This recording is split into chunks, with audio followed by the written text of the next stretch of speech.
Public চুপতো না, ঠিক আছে? এই যে তোকে আমি সামনে পাইলে তোর বোধার মধ্যে যে কি ঢুকাই দিব তুই টেরও পাবি না, ঠিক আছে? এই যে আপনি যে আমার ভিডিও দেখতেছেন, আপনারও মা বোন আছে, আর আমি যে ভিডিও বানাইতেছি আমারও মা বোন আছে। আবার এই মেয়েটারও ফ্যামিলি আছে, মা আছে, বাবা আছে, ভাই আছে, স্বামীও আছে। বাট আমাদের মা বোনের সাথে এই মেয়েটার কোনো মিল আছে, কিংবা এই মেয়েটার বাপ ভাইয়ের সাথে আমাদের কোনো মিল আছে? অবশ্যই না। ওই অরিজিনাল একটা খ কি কইতানো তুই বুঝিল।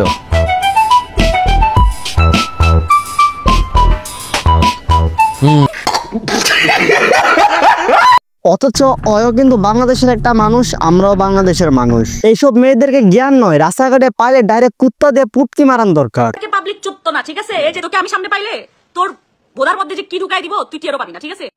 আচ্ছা, এই যে রাজার বউ যে পাবলিক প্লেসটা তাদের জন্মের পরিচয় কিন্তু তারা নিজে দিয়ে যাচ্ছে। আপনারা বলতেছেন যে আপু কেন কিছু বলেন না, কেন কোনোদিন শরম আছে? ধরেন সে কাপড় চোপড় ছাড়া সারাদিন ওরা রাস্তায় ঘুরে বেড়াইতেছে, ওই মানুষগুলোকে যদি আপনি বলেন যে ওই তোর তো সব বের হয়ে আছে, তাহলে কি শরম পাবে?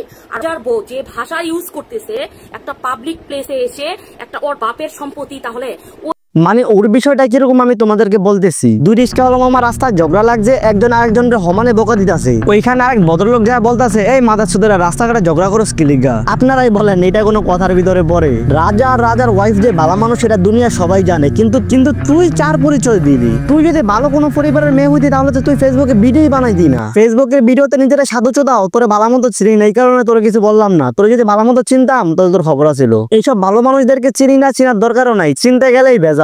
তো মেন ভিডিওতে রাজা এবং রাজার ওয়াইফকে নিয়ে একটু কথা বলবো। তো হে গাইস, আসসালামু আলাইকুম। কি অবস্থা সবার, কেমন আছো তোমরা? গরমের সিজন প্রায় শেষের দিকে, সামনে শীতকাল আসতেছে, নাকের পানি মোছার জন্য রেডি থাকো। যাই হোক, মজা করলাম, মেন ভিডিওতে যাই। Let's go. তুমি আমরা কম বেশি সবাই চাই 2 টাকা কম কামাবো, তারপরও নিজের ইজ্জতের উপরে আঘাত আনবো না। কিন্তু এই বাইঞ্চোদেরা সামান্য 3 বেলা ভাত খাওয়ার জন্য ফেসবুকের ভিতরে যা করে আল্লাহ দিলে। রাজার বউ এত ফেরেশতা না, ঠিক আছে? একদম করে দিবে রাজার বউ, করে দিবে রাজা। ফেসবুকে চিপায় চাপায় ওর মতো বহু বোকাচোদা পোলাপাইন আছে যারা কিনা বউয়ের চেহারা বিক্রি করে 2 বেলা 2 মুঠো ভাত খেতে পায়, ঠিক আছে?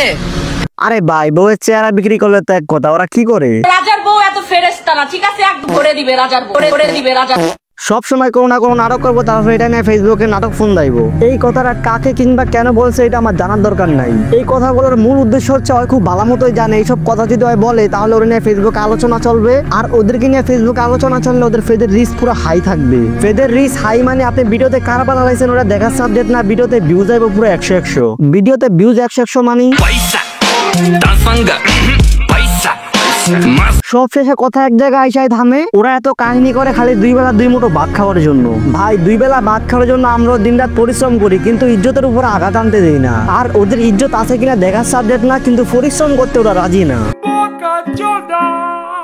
এই কারণে ফেসবুকের ভিতরে আইসা আপলাপে ফোন দেয়। তোমরাই বলো, এই হালার ভূত ওর জীবন আর কম কাহিনী করছে? এই হালার ভূত আখিরে যখন নতুন নতুন বিয়া করছে তখন থেকে ওর কাহিনী করা শুরু। হালার ভূত পরিশ্রম করে নিজের বউ পোলা পান্ডে খাওয়াইতে না পারলে আমগো যাত্রা বাড়ি আইসা 8 রাস্তার মোচরে নিজের পিছন ভাড়া দেয়। তারপরও ফেসবুকের ভিতরে আবলামি করিস না, তোদের এইসব আবলামি আর দেখতে ভালো লাগে না। হয় রিক্সা চালিয়ে খা, নয়তো তুই আর তোর ওয়াইফ যাত্রাবাড়ির 8 রাস্তার মোচরে আইসা পিছন ভাড়া দে।